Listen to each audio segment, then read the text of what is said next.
In 1987, Dean Martin lost his son in a tragic plane crash. From that day on, the king of cool was never the same. He retreated from public life, turned down million-dollar offers, and spent his final years in quiet solitude. But when he died on Christmas Day 1995, he left behind something extraordinary, a fortune that would change his family's lives forever. This is the story of how a poor Italian immigrant's son built an empire, and the emotional legacy that came with it. Dean Martin, born on June 7, 1917, in Steubenville, Ohio.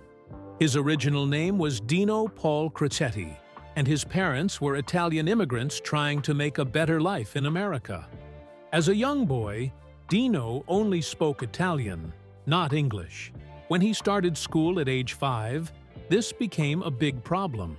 The other kids teased him for his broken English and his Italian name. Dino felt like an outsider and had to find ways to protect himself. That's when he learned to use humor. He discovered that making people laugh could turn their teasing into friendship. This skill would later help him win over audiences around the world. By the time he was a teenager, he found a way to escape his struggles by playing the drums. It gave him joy and set the stage for his love of performing. At 16, Dino dropped out of school. He felt he didn't need formal education and decided to work instead. His first jobs were tough.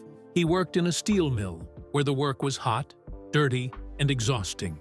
He also tried boxing, calling himself Kid Crochet. He fought 12 matches, and later joked he only won one of them. Boxing left him with scars, broken knuckles, and a crooked nose, but it also taught him resilience. Dino wasn't afraid to take risks. During Prohibition, he bootlegged liquor, smuggling alcohol when it was illegal. He also worked as a blackjack dealer in secret gambling clubs. These jobs introduced him to the nightlife and the people who lived on the edge, giving him a toughness and charm that stayed with him forever. By the early 1940s, Dino started singing in nightclubs. He called himself Dino Martini, inspired by a famous opera singer. His smooth, relaxed singing style caught people's attention. A band leader named Sammy Watkins noticed him and suggested he change his name to Dean Martin. This marked the start of a new chapter in his life. Not everything came easy. When Dean performed at a fancy New York club, he completely flopped. It was embarrassing, but he didn't give up. He kept singing, learning, and improving. During this time, he met a young comedian named Jerry Lewis. In 1945, Dean Martin and Jerry Lewis met for the first time at the Glass Hat Club in New York City. At that time, Martin was already a popular nightclub singer, known for his smooth voice and charming style. Jerry Lewis, on the other hand, was just starting out as a comedian and struggling to find his place. Their first meeting happened by chance during one of Martin's performances. Lewis, in his usual playful way, began interrupting Martin's act with silly jokes and wild antics. At first, it seemed like it might ruin the show, but something unexpected happened. The audience loved it. They laughed so much that both men realized they had stumbled onto something special. After that night, they started performing together informally at different clubs in New York. The pairing of Martin's cool, relaxed singing with Lewis's over-the-top humor was fresh and exciting. Audiences couldn't get enough of their mix of music and comedy. Their big break as a duo came on July 25, 1946, at the 500 Club in Atlantic City. They were originally booked as separate acts, but when another performer canceled, they decided to team up. That night, Lewis dressed as a busboy and crashed Martin's set, pretending to clean tables, dropping dishes, and making ridiculous jokes. The chaos was hilarious. Martin played along, and their act turned into a perfect mix of music and comedy. The audience went wild, and even the club owner, who had been nervous about the idea, admitted they were a hit. That performance put them on the map. Soon, they were performing in some of the biggest clubs in the country, like New York's Copacabana. Their act kept evolving, with Martin's smooth songs and Lewis's unpredictable humor blending perfectly. They didn't rely on a strict script, which made every show feel fresh and fun. Audiences couldn't get enough of their energy and originality.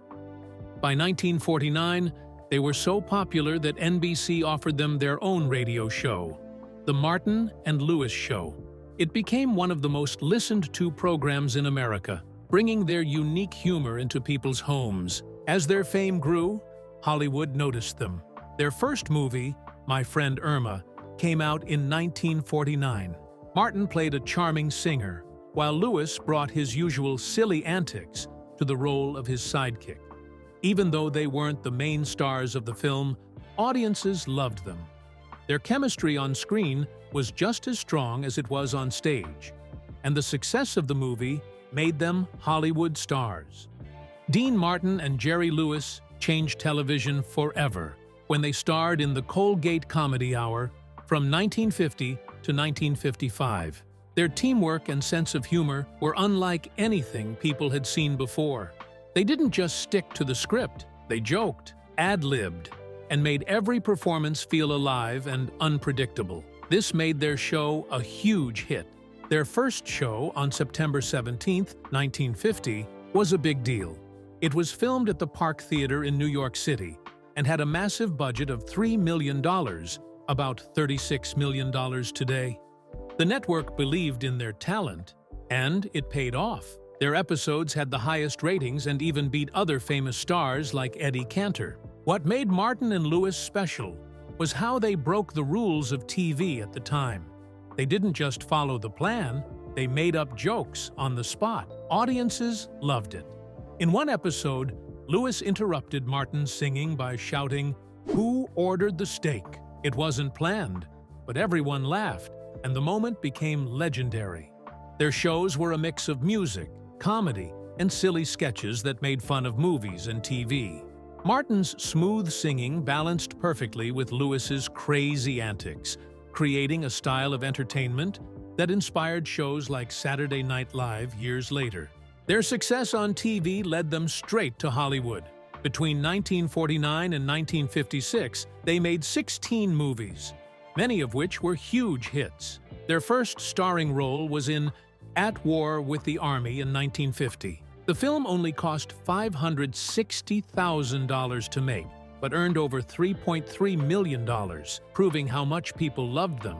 Another big success was The Stooge in 1952. This movie was special because it felt personal. It was about a struggling singer, played by Martin, whose career takes off after teaming up with a goofy partner, played by Lewis. It made $5.5 million and showed how well they could combine comedy with heartfelt moments. By 1951, they were the most popular entertainers in the world. That year, they earned $11 million, an amount equal to more than $123 million today. Their money came from everywhere: nightclubs, movies, and TV. They made $25,000 a week performing live, and some of their TV episodes paid them as much as $100,000. What made their rise so amazing was how fast it happened. In just 5 years, they went from being unknown to being the biggest stars in the world. Part of their success came from their smart business decisions. They made sure they had control over their careers, like sharing profits from their movies and having the power to approve scripts. However, their partnership didn't last forever. By 1952, Dean was growing tired of being seen as just the straight man. Jerry got the big laughs, and Dean felt like his role was simply to set him up for jokes.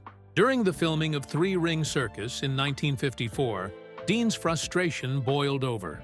He turned to Jerry and said, "Hey, Jerry, what am I around here? A fifth wheel? If I'm not important to the act anymore, just let me know." Dean's feelings weren't without reason. In Three Ring Circus, he only got to sing 2 songs, one to a group of caged animals and the other to Jerry, while Jerry had the main role, as usual. Over time, Dean felt less like a partner and more like an afterthought. The breaking point came in 1956, during the planning of The Delicate Delinquent. Dean was supposed to play a policeman but refused, saying, "Start looking, boy." It was clear he had had enough of playing second fiddle. The two were also very different as people. Jerry was a perfectionist, rehearsing endlessly and controlling every detail, while Dean was relaxed and didn't take things as seriously. Dean once joked, "I've got it made. I don't have to work anymore. I've got Jerry Lewis." But their differences caused tension. On the Colgate Comedy Hour, Jerry insisted on long rehearsals, but Dean would leave early to play golf. During one heated moment, Jerry shouted, "You're nothing but a goddamn no-talent bum." The rift between them only grew, and by the time they filmed Hollywood or Bust, they barely spoke. Dean even referred to Jerry as the monkey, showing how little respect he had left for him. Jerry's growing control over their act didn't help. During Three Ring Circus, Jerry told a producer, "You'd better let me go with him alone.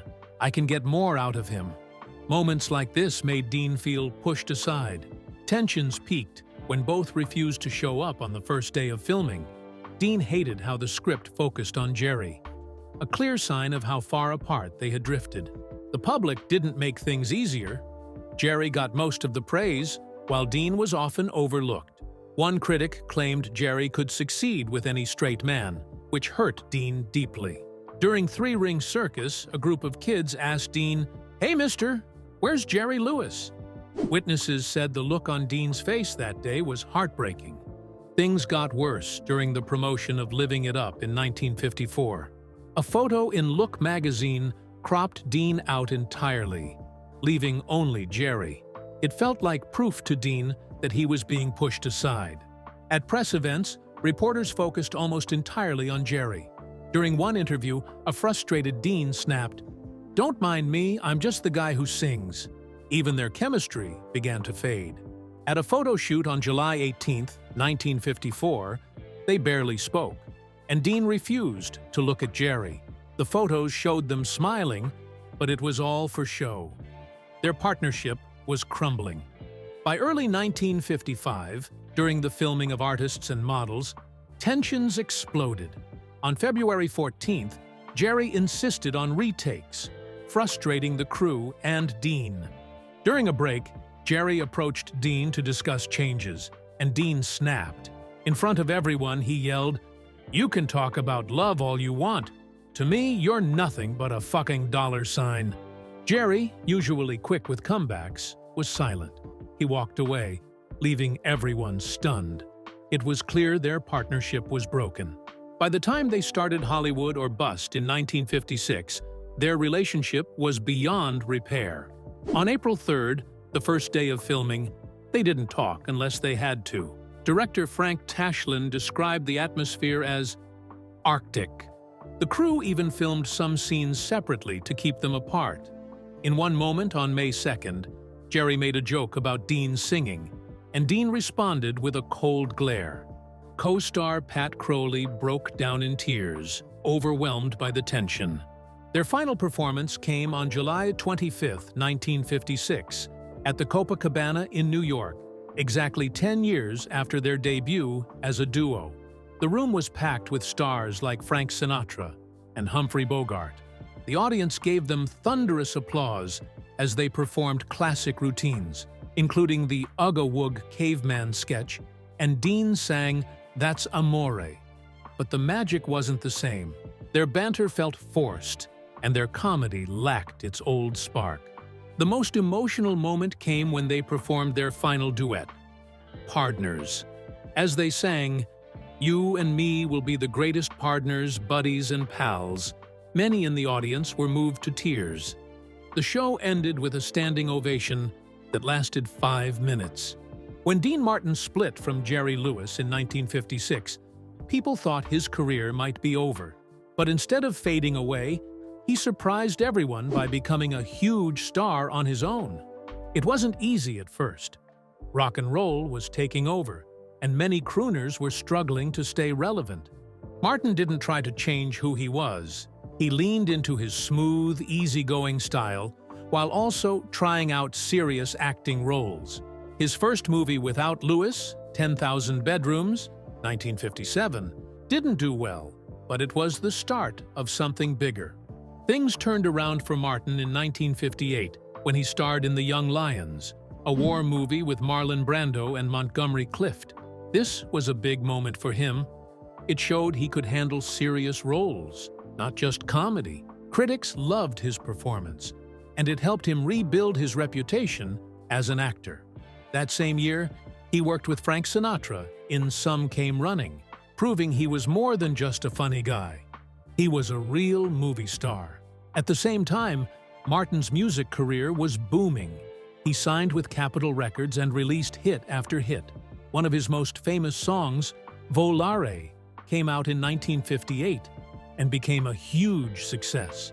It climbed the charts in the US and the UK and made him a favorite with fans all over the world. Then, in 1964, he released Everybody Loves Somebody, a song that became his biggest hit. It even knocked the Beatles off the top of the charts, showing that Martin still had what it took to be a superstar. Dean Martin's life changed forever when he joined the Rat Pack in the late 1950s.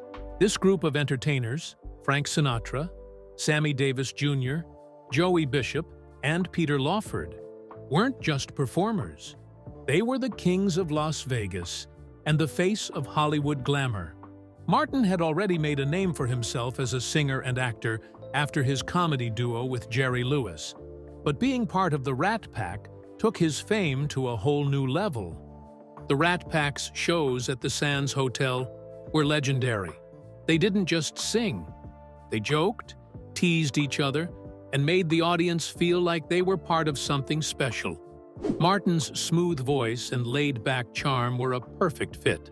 Songs like That's Amore and Ain't That a Kick in the Head became his signature hits, and his cool, relaxed style won over everyone. The group's bond was real, but it wasn't always perfect. Martin and Sinatra, for example, were great friends, but their strong personalities sometimes clashed.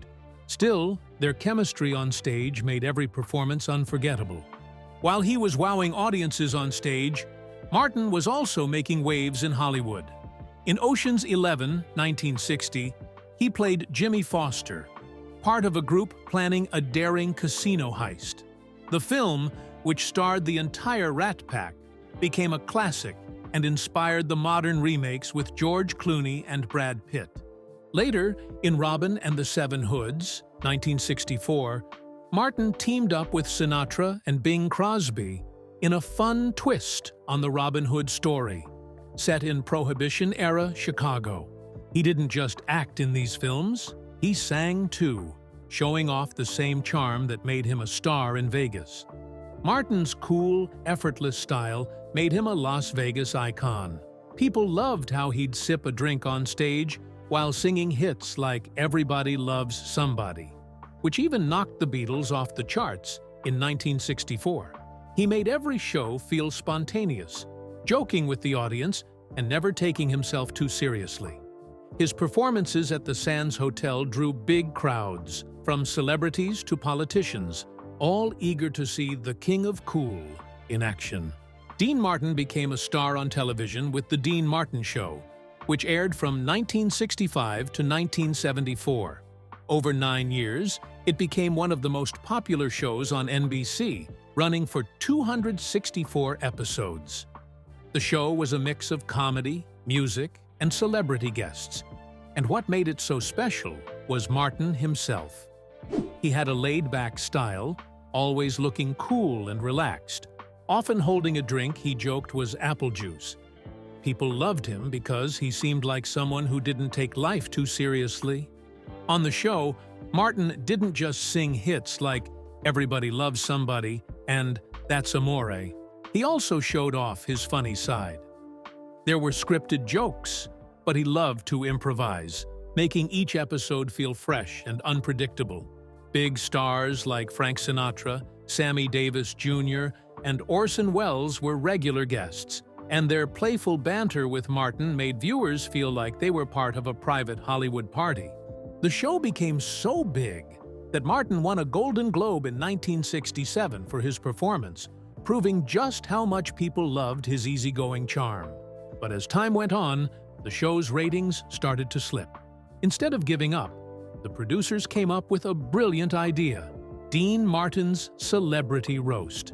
This new format featured Martin and a group of celebrities poking fun at one famous person in a friendly, light-hearted way.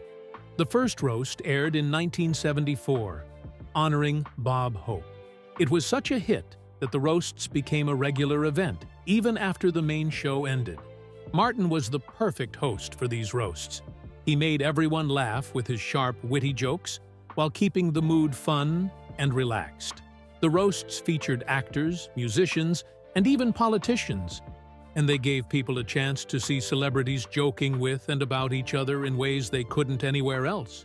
The humor was edgy but never mean-spirited, and viewers loved seeing stars show their playful sides. Dean Martin's personal life was as interesting as his career. He was married 3 times and had 8 children. His first wife, Betty McDonald, married him in 1941. They had 4 children: Craig, Claudia, Gail, and Diana. Their marriage ended in 1949, just as Dean was becoming famous.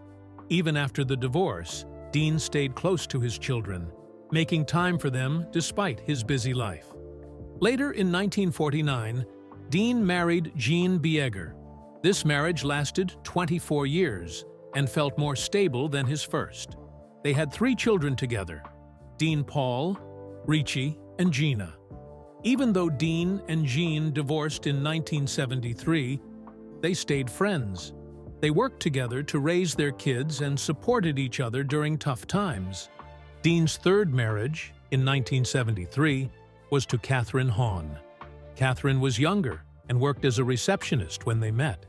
Dean adopted her daughter, Sasha, and treated her like his own child. However, their marriage didn't last long, and they divorced in 1976. Despite the breakup, Dean remained a caring father to Sasha. Through all these changes, Dean's role as a father stayed constant. He had 8 children, and no matter how busy or famous he became, he always tried to be there for them. His daughter Dina often talks about her father's love for family. She remembers having dinner together and seeing how much he cared. Growing up, she was surrounded by big Hollywood stars like Frank Sinatra and Marilyn Monroe. But what stood out the most was Dean's warmth and humor as a dad. Dean made sure all his kids felt connected, even though they came from different marriages. His son Richie once said that their father brought the family together and made them feel like one. Sasha, his adopted daughter, was treated the same as everyone else. This shows how much Dean valued family, no matter how complicated his life was. Dean also had a charm that attracted many women, leading to famous romances with stars like Angie Dickinson and Dinah Shore. These relationships often made headlines and added to his image as the king of cool. But behind the public persona, he was a man who cared deeply about his children. In 1987, his son, Dean Paul Martin, died in a plane crash. Dean Paul was flying a military jet during a training mission when it crashed into a mountain. He was only 35. The loss broke Martin's heart. Friends noticed he became quieter and more withdrawn. He also struggled with drinking after the tragedy. This event changed everything for him. After his son's death, Martin decided to stop performing. He turned down offers and even ended a reunion tour with Frank Sinatra and Sammy Davis Jr. He didn't want the pressure of public life anymore. Instead, he focused on simple things that made him happy. Golf became one of his favorite hobbies. He spent afternoons on the golf course, enjoying the peace and quiet. He also loved watching old Western movies, which reminded him of a simpler time. These quiet routines brought him some comfort. In his later years, Martin stayed away from Hollywood. He spent his time with close friends and enjoyed the things that brought him joy. His decision to retire wasn't just about leaving the spotlight. It was about finding peace after such a painful loss. By the time he passed away on Christmas Day in 1995, he had built a fortune of $30 million. This incredible wealth came from decades of success as a singer, actor, and comedian. He first became famous in the 1940s when he teamed up with Jerry Lewis. Together, they made people laugh with their mix of comedy and music. But after they split in 1956, Martin's career only grew bigger. He released hit songs like That's Amore and Everybody Loves Somebody, and appeared in popular movies like Rio Bravo and Airport. Dean Martin didn't just focus on his career, he also made smart investments in real estate. In the 1970s, he bought a house in Beverly Hills for $120,000. Over time, he expanded it into a 12,000-square-foot mansion where he lived until he died. The house was sold a few years after his passing for $1.35 million, and by 2003, it sold again for $2 million. Today, the site has been rebuilt into a modern mansion worth nearly $28 million, showing how much the property's value has grown. Martin also owned a stylish home in Palm Springs, which he sold shortly after his death for $205,000. These homes were not just where he lived, they were investments that grew in value over time. To make sure his family would be cared for after he was gone, Martin created the Dean Martin Family Trust. This trust managed the royalties from his music, TV shows, and licensing deals. It made sure his family continued to benefit from his hard work. Shows like The Dean Martin Show still air today, bringing in money and keeping his name alive. Merchandise and other licensing deals also help keep his legacy strong. His 8 children, Craig, Claudia, Gail, Deanna, Dean Paul, Richie, Gina, and Sasha, with the challenge of dividing his estate. Each child received a share based on their relationship with him and their individual needs. Deanna, for example, has worked hard to preserve her father's memory, which may have influenced her portion. Managing Dean Martin's estate wasn't easy. After his death, there were rights to his music and image to take care of.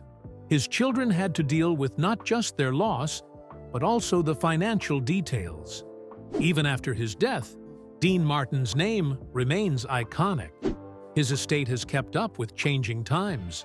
Streaming platforms and social media have helped younger generations discover his music and movies. In 2023, a major deal was made with Iconic Artists Group to manage his legacy. This group aims to introduce Dean Martin to modern audiences by creating merchandise, licensing deals, and even movies about his life.